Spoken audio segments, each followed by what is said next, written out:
বাবা ইমানদার হইয়া নামাজ পড়তে হবে। ইমান নবী জাহান সাল্লাল্লাহু আলাইহি ওয়াসাল্লাম, নবীজি আল্লাহর নূরের সৃষ্টি, নবীজি আলী ও নবী, নবীজি গায়েবের খবরদাতা। ইমান এই বিষয়ে যে না মানে সে ইমান, তার জন্য দুদক, তার জন্য আল্লাহ দুদক করেন।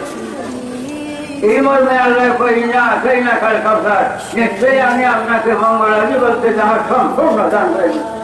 দুদকটা মঙ্গলের মধ্যে না, দুদক বাদে সব নবীজি।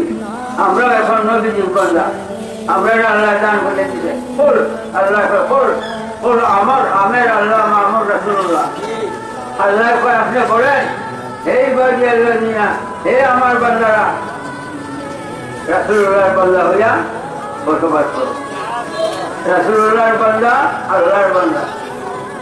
আল্লাহ বলছে বলেন হে আমার বান্দারা গুনাহ করতে করতে জীবন বরবাদ করে হইছ, আল্লাহর রহমত থেকে নিয়ে তুলে।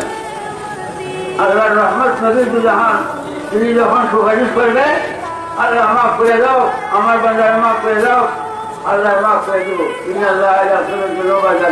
আল্লাহ সমস্ত জীবনের গুণা মাফ করে দেবো, জীবনের সমস্ত গুণা আল্লাহ মাফ করে দেবো।